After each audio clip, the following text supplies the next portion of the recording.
The Perfect Oops by Rachel Morlock, illustrated by Nathanael Budde. The Perfect Oops. Henry was an artist, or at least he wanted to be an artist. He loved to make a trail of crayons across his paper. He loved to tip his paintbrush into a perfect puddle of paint. He loved to squeeze cool clay between his fingers. But Henry had a problem.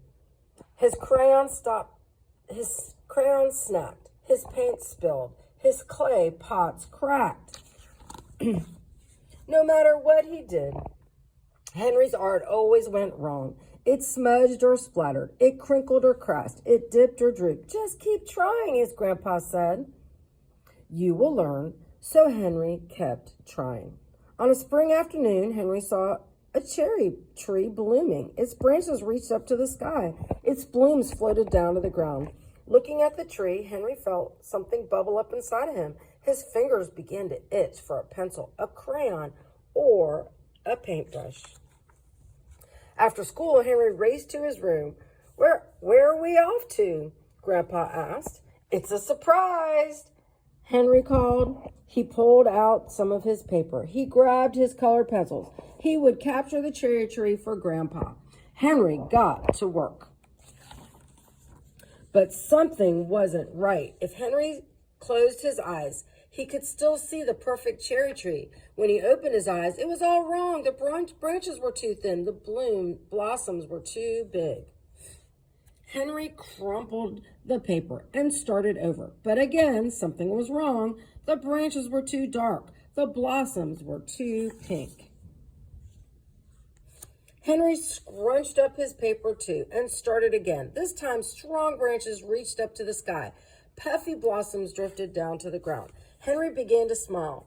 This looked like the tree. He gripped his pencil tighter and he made the next branch. And then it happened. Henry's pencil snagged on the paper. It made a zigzagging tear right through the middle of his drawing. Oops!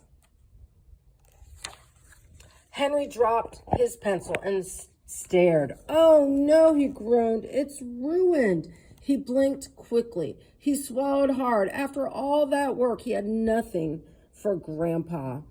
Henry could barely eat dinner. He just poked at his vegetables. Aren't you hungry? Asked Grandpa. Henry shrugged. I wonder if something's bothering you. Well, Henry began.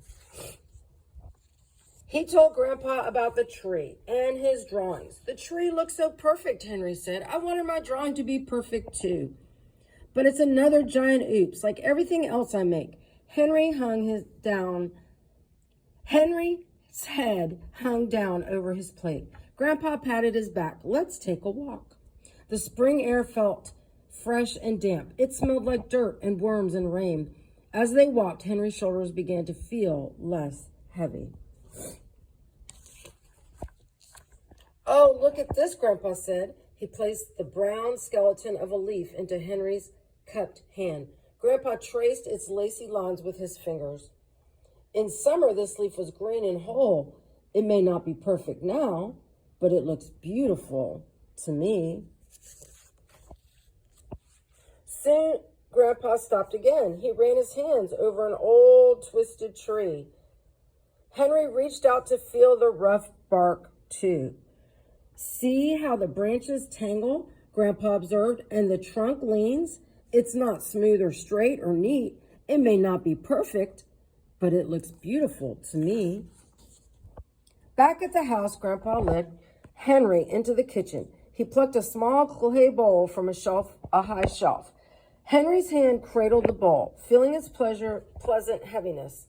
But as he turned it, Henry noticed a crack snaking down from the rim. A seam of gold filled the crack.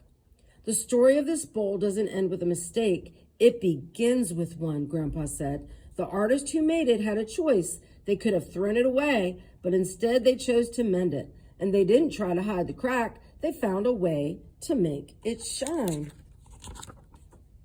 In Japan, Grandpa explained, there's an idea called wabi-sabi. It means that mistakes can be beautiful. Imperfections tell a story. They are signs of a journey through the seasons of life. The lacy leaf, the twisted tree, the cracked bowl. Their flaws are an important part of what they are. Wabi Sabi says that art doesn't have to be perfect to be special, and neither do you. Henry bit his lip, thinking he had hated his mistakes. He hated them so much he crumpled them up. What kind of story could they tell? Suddenly, Henry felt that familiar itch in his fingers again. Maybe it wasn't too late. In his room, Henry gathered the wadded drawings from the floor. He smoothed them out next to the ripped paper. He stared, thinking hard. Then he got to work. He ripped, he cut, he folded, he straightened, he crinkled, he glued. Finally, it was finished. "This is for you," Henry said. He watched as Grandpa's eyes traveled over the art. Henry looked too. Long branches twisted and twirled, climbing up towards the sky. Tufts of pink blossoms floated down towards the ground. Henry's collage seemed to explode with cherry blossoms. "Ah, Wabi Sabi," Grandpa said, nodding. "Thank you." He wrapped his arms around Henry.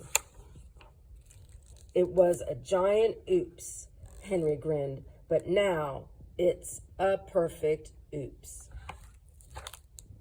The perfect oops.